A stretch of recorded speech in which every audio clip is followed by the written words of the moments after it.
لوح محفوظ میں اللہ تعالیٰ نے اس کو قرآن پاک کو سیو کر دیا، اور وہ لوح محفوظ عرش سے آسمان دنیا پر ایک ہی بار اتاری گئی، ٹھیک ہے۔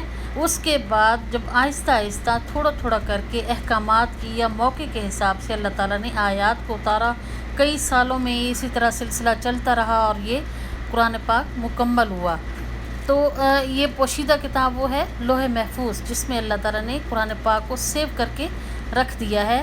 تو لا یمسہ الا المطہرون، اس کتاب کے بارے میں فرمایا گیا کہ اس کو پاکیزہ لوگ صرف چھو سکتے ہیں۔ پاکیزہ ناپاک لوگوں میں ایک تو کافر آ گئے، مشرک آ گئے، یعنی بعض لوگ ایسے ہوتے ہیں نا، جو بے دین لوگ، یہ کافر لوگ ایسے ہوتے ہیں، وہ بھیس بدل کے قرآن پاک کو ٹچ کرنے کی کوشش کرتے ہیں، یا دوسری جو ہماری کو تفسیر کی جو بکس ہیں یا جو احادیث کی بکس ہیں ان کو ٹچ کرنے کی کوشش کرتے ہیں۔ صحیح بخاری ہے اور قرآن پاک، یہ ایسی کتابیں ہیں جن کو اگر حائضہ عورت، یعنی یہ جو منتھلی پرابلم ہوتی ہے فیمیل کی، یہ اس کنڈیشن میں قرآن پاک کو ڈائریکٹ ٹچ نہیں کر سکتے۔ اگر اس کو پڑھنا، یعنی اس صورت میں قرآن پاک پڑھا جائے جب اس کا پڑھنا بہت ضروری ہو، یعنی اگر تفسیر کی کلاسز لی جا رہی ہیں اس وقت، یا قرآن پاک حفظ کیا جا رہا ہے، یا ناظرہ کیا جا رہا ہے اس وقت، یا پھر کچھ بھی، یعنی اس کو پڑھانا مقصد ہو، قرآن پاک کو پڑھانا، کسی اور دوسرے کو پڑھانا ہو، اور وہ کنڈیشن ہو منتھلی روٹین والی، تو پھر اس میں یہ طریقہ ہوگا کہ پاک کپڑا لیں، اس میں قرآن پاک کو لپیٹیں، اور ایک پینسل لیں، گلاؤز پہنیں، اور وہ پینسل کی مدد سے نومینیٹ کریں جو آیت ہو، اس پر اشارہ کریں۔ تو اس میں اعوذ باللہ پڑھنا ہے، بسم اللہ نہیں پڑھنا۔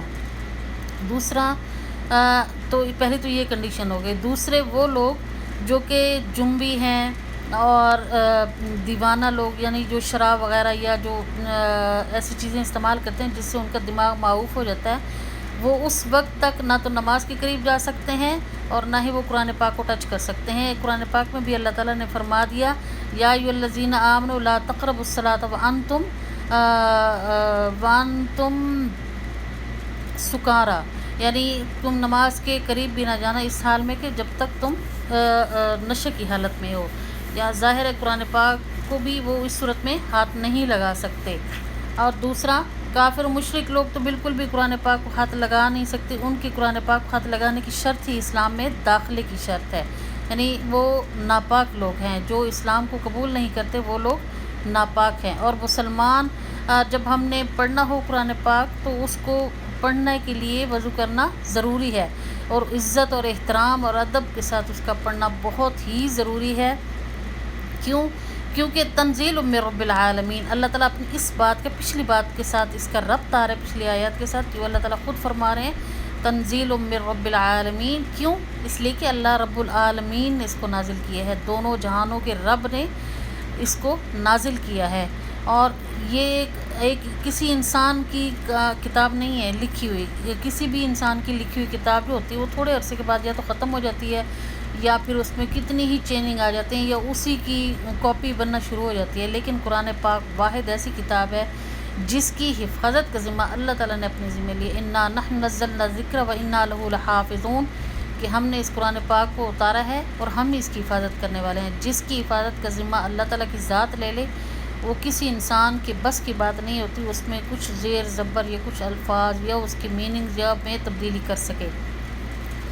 تو یہ دوسرا، اتنے 1400 سال ہو گئے آج تک قرآن پاک سیم اسی کنڈیشن میں ہے جس میں اللہ تعالیٰ نے ہمیں ہمارے پاس بھیجا، تو اس میں کسی بھی انسان کی اتنی جرأت نہیں ہو سکی کہ اس کی تحریف ہو سکے۔ افا بہذا الحدیث انتم مدہنون، سو کیا تم اس کلام کو سرسری بات سمجھتے ہو؟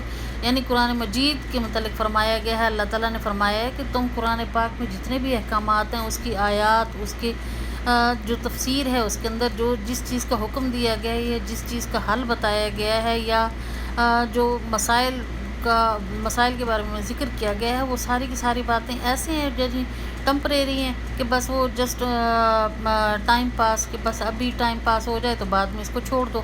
نو، بلکہ وہ تو سرمایہ حیات ہے، ضابطہ حیات ہے۔ ضابطہ حیات وہ ہوتا ہے کہ ہمیں اپنی زندگی گزارنے کے لیے وہ راستہ بتاتا ہے کہ یہ کرو اور اس طرح کرو اور ایسے ایسے کرو.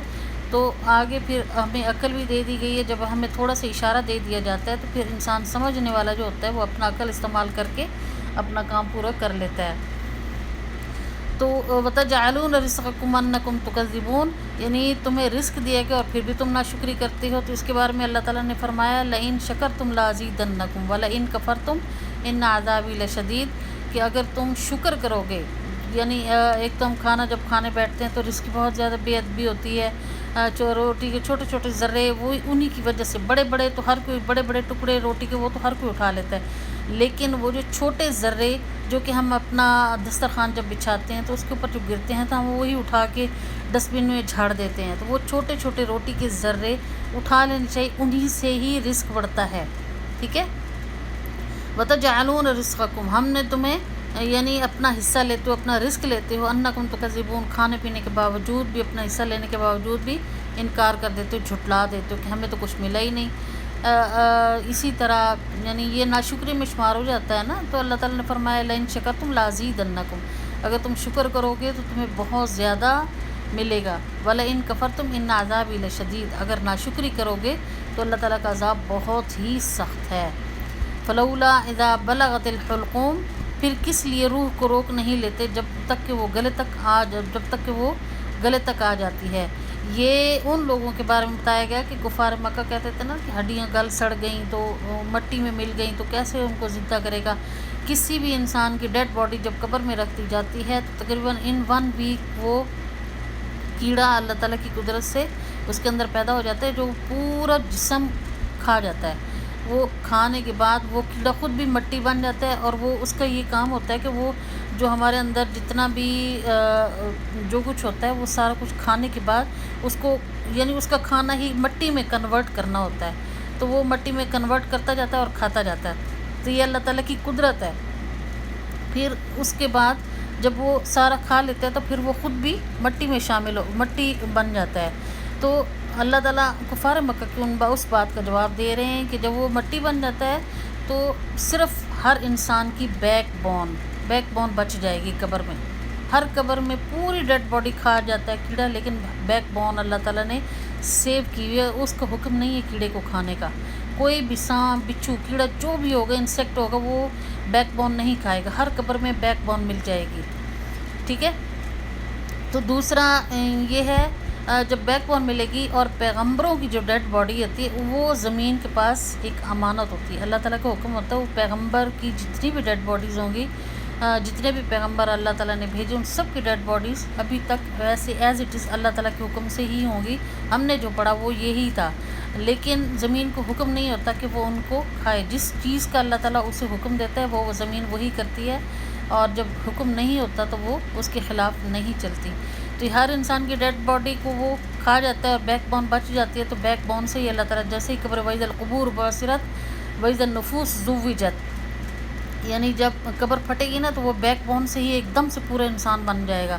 کفار مکہ یہی کہتے تھے کہ مٹی جب سارا کچھ ختم ہو جائے گا، مٹی میں مل جائے گا، تو پھر دوبارہ سے پورا انسان کیسے بنے گا. تو اللہ تعالیٰ نے اسے بتایا. جیسے ایک بار حضرت عزیر علیہ السلام جا رہے تھے نا ایک بستی کی طرف، تو بستی کہیں جا رہے تھے تو انہوں نے دیکھا راستے میں ایک بستی جس پر اللہ تعالیٰ کا کس زمانے عذاب آیا تھا. وہ بہت ہی اجڑی پڑی تھی اور خراب اور یعنی خستہ حال ہو رہی تھی. تو اس کے دیکھنے کے بعد عزیر علیہ السلام نے کہا کہ یہ بھی کبھی زندہ ہو، یہاں بھی کبھی آبادی ہوگی، یہاں بھی کوئی کبھی بسے گا. تو عزیر علیہ السلام کو اللہ تعالیٰ نے 100 سال تک سلا دیا اسی جگہ میں. ایون کہ ان کا گدھا جو تھا وہ بھی مر گیا. ان کا جو کھانا تھا وہ اللہ تعالیٰ نے باسی نہیں ہونے دیا. جب 100 سال کے بعد انہیں جگایا نا تو ان سے پوچھا گیا قال کم لبثت، قال لبثت یوما او بعض یوم. تو عزیر علیہ السلام نے کہا کہ میں تو شاید 1 دن سویا ہوں، یا شاید 2 دن سوئے ہیں، یا 3 دن. حالانکہ وہ پورا 100 سال سوئے تھے. اور جب ان کی آنکھ کھلی تو وہ جس جگہ کو وہ کہہ رہے تھے کہ یہ بھی کبھی آباد ہوگی، وہاں پر اتنی زیادہ آبادی پھیلی ہوئی تھی، نیو بلڈنگز بنی ہوئی تھی، اور وہ جو سارا کچھ چینج تھا. تو پھر اللہ تعالیٰ نے انہی کے سامنے دکھا دیا عزیر علیہ السلام کو کہ وہ گدھا جو ختم ہو گیا تھا اس کی بیک بون ایسے کے ساتھ ہی ہڈیاں اٹھ کے جڑتی گئیں ایک دوسرے کے ساتھ، اور پھر اس کے اوپر گوشت چڑھا، پھر اوپر اس کی اسکن آئی، تو وہ گدھا ان کا بن گیا۔ تو وہ پھر اس میں روح بھی ڈل گئی، 1 سیکنڈ کا بھی کام نہ، یہ ٹائم نہیں لگا، یہ سارا کچھ ایسے ہی سیٹ اپ ہو گیا۔ تو یہ عزیر علیہ السلام کو اللہ تعالیٰ نے دکھا دیا کہ وہ کہہ رہے تھے نا کہ یہ بستی کبھی آباد بھی ہو سکتی ہے، تو یہ کفار مکہ کی اس بات کا جواب ہے کہ وہ کہتے تھے کہ جو ختم ہو جائے گا وہ کیسے زندہ ہوگا، یعنی قیامت کے انکار کرتے تھے، دوبارہ مر کے دوبارہ اٹھنے کے انکار کرتے تھے۔ اور یہ اللہ تعالیٰ نے انہیں کر کے دکھا لیا کہ اگر تم اتنے ہی ہو طاقتور، تو جب تمہاری روح نکلی تمہارے ریلیٹیوز کی یا کسی بھی رشتہ دار کی جو کہ تو اس کی روح کو روک کیوں نہیں لیتے، اس کو حلق سے اوپر نہ جانے تو، پورے ڈیڈ باڈی سے نکل رہی ہوتی ہے، روک لیا کرو۔ جو فرشتے آ جاتے ہیں اس کی روح کو نکالنے کے لیے پاؤں کی انگلیوں سے شروع کرتے ہیں، وہ سب سے پہلے جیسے ہی فرشتے آتے ہیں جنت اور جہنم دونوں کے آ جاتے ہیں، تو وہ انسان کے عمل کی بیس پہ ہوتا ہے کہ وہ جنت میں جائے گا یا جہنم میں جائے گا۔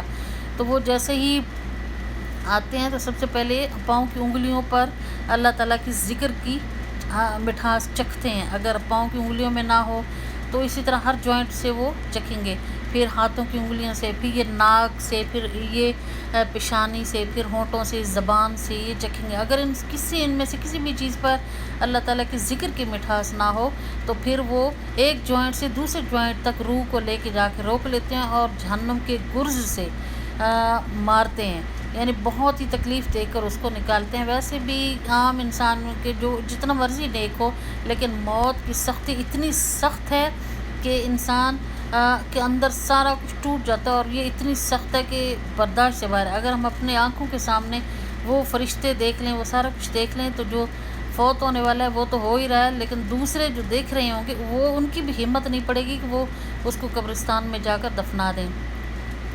تو یہ اللہ تعالیٰ فرما رہے کہ فلولا اذا بلغت الحلقوم وانتم حینئذ تنظرون، یعنی تم دیکھ رہے ہوتے، تمہاری آنکھوں کے سامنے روح نکل رہی ہوتی ہے، تو تم کیوں نہیں اس کو روک لیتے؟ اس کو روک لیا کرو، نہ جانے دیا کرو۔ جب طاقتور جو بنتے ہو، جب قیامت کا بھی انکار کرتے ہو، اللہ کا بھی انکار کرتے ہو، کہتے قیامت بھی نہیں آئے گی، اللہ بھی نہیں ہے، یعنی اللہ تعالیٰ ہے لیکن اللہ کو رب نہیں مانتے تھے، یہ نہیں کہتے تھے کہ اللہ نہیں ہے۔ وَلَئِن سَأَلْتَهُم مَّنْ خَلَقَ السَّمَاوَاتِ وَالْأَرْضَ لَيَقُولُنَّ اللَّهُ، کہ کافر جن سے بھی مرضی دنیا کے جس انسان سے بھی سوال کر لیں، چاہے وہ اسلام کے اندر ہو یا اسلام سے باہر ہو، تو وہ ضرور وَلَئِن سَأَلْتَهُم مَّنْ خَلَقَ السَّمَاوَاتِ وَالْأَرْضَ، کہ اگر تم ان سے سوال کرو کہ کس نے پیدا کیا ہے زمین اور آسمان کو، تو وہ کہے گا لَيَقُولُنَّ اللَّهُ، ضرور وہ کہے گا اللہ تعالیٰ نے پیدا کیا۔ اللہ کی ذات سے انکاری نہیں ہے، لیکن وہ اپنی عادت سے مجبور ہیں، انہیں اپنے آباء و اجداد کے بتوں کو عزیز رکھنا ہے، اور اس وجہ سے انہیں خدا کا درجہ دیا ہوا ہے۔ تو اللہ تعالیٰ نے انہیں فرما دیا کہ تم جب اتنے ہی پاورفل بنتے ہو تو پھر اپنے روح کو، دوسروں جو روح نکل رہی ہوتی ہے تمہارے سامنے سے، اس کو روک لیا کرو، نہ جانے دیا کرو۔ وَنَحْنُ أَقْرَبُ إِلَيْهِ مِنْكُمْ وَلَٰكِن لَّا تُبْصِرُونَ، پھر اللہ تعالیٰ فرماتے ہیں کہ ہم زیادہ قریب ہیں، نَحْنُ أَقْرَبُ إِلَيْهِ مِنْ حَبْلِ الْوَرِيدِ، کہ ہم ہر انسان کی شہرک، یہ شہرک کتنی ہمارے کلوز ہے، بالکل گردن کے ساتھ چپکی ہوئی ہے، تو یہ اس سے بھی زیادہ اللہ تعالیٰ کلوز ہے ہر انسان کے، لیکن ہمارے جو یاد کرنے کا انداز ہے نا وہ ڈیفرنٹ ہے۔ جو چیز ہمارے پاس ہوتی ہے اس کو ہم یاد نہیں کرتے، جو چیز دور ہوتی ہے اس کے پیچھے ہم بھاگتے ہیں۔ تو اسی طرح اللہ تعالیٰ نے فرما دیا نحن اقرب الیہ من حبل الورید، کہ ہم تمہاری شہرک سے بھی زیادہ قریب ہیں، لیکن اس سمجھنے کی بات نہیں کہ ہم سمجھتے نہیں ہیں، لیکن اللہ تو ہمیں ہماری توبہ کا انتظار کرتا ہے۔ جب صبح سحری کا ٹائم ہوتا ہے تو فرشتہ اللہ تعالیٰ کے ساتھ آسمان دنیا، یعنی پہلا جو آسمان ہمیں نظر آ رہا ہوتا ہے اس پر تشریف لاتے ہیں اور منادی کرتا ہے کہ آؤ، ہے کوئی مصیبت کا مارا، آؤ کوئی ہے دعاؤں کا طلبگار، یا کوئی کسی کو کچھ چاہیے تو آ کر وہ اللہ تعالیٰ سے یعنی دعا مانگے اور اپنی مصیبت کے ڈھلنے کی دعا مانگے، تو اللہ تعالیٰ اسے نواز دیں گے جو کچھ وہ مانگے گا۔ تو اسی طرح وَلَٰكِن لَّا تُبْصِرُونَ، ہم دیکھ نہیں نہ سکتے، ہماری آنکھ کی اتنی طاقت نہیں ہے کہ ہم اللہ تعالیٰ کی ذات کو دیکھیں۔ بندہ اپنی زبان سے بھی نہیں، دل سے بھی نہیں نکلا ہوتا ہے، خیال ہی آتا ہے اللہ تعالیٰ کے نام کا کہ میں اللہ کے آگے سجدہ جھکاؤں، اللہ کے آگے ایسا کروں، تو اس وقت اللہ تعالیٰ ہمارے دل کے اندر ہوتا ہے، لیکن ہمیں فیل نہیں ہو رہا تھا کہ اللہ بھی ہمارے ساتھ ہے۔ اچانک سے ہم پر کوئی مصیبت آنے والی ہوتی ہے، ہم کسی ایکسیڈنٹ سے بچ جاتے ہیں، کوئی نقصان سے بچ جاتے ہیں، تو اچانک سے کہتے ہیں نا اللہ نے ہمیں بچا لیا، تو وہ اللہ دیکھ رہا ہوتا ہے تو ہمیں بچاتا ہے، نہ دیکھتا تو کیسے بچاتا۔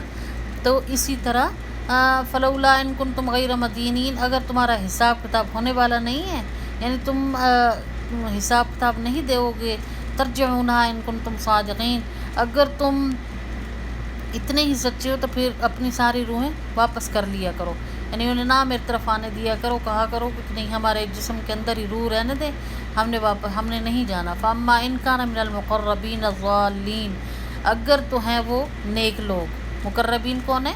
نیک لوگ، قیامت کے دن جب آئے گی تو وہ مقربین میں سے ہوں گے، اگر وہ مقربین میں سے ہے فروح و ریحان و جنت نعیم، روح خوشبو ہے ریحان کی، یعنی وہ خوش ہوں گے، اور جنت ریحان خوشبو میں ہوں گے، اور نعمتوں والی جنت میں ہوں گے، عیش کریں گے، عیش کے باغ ہوں گے، خوشبوؤں میں کھیلیں گے کودیں گے۔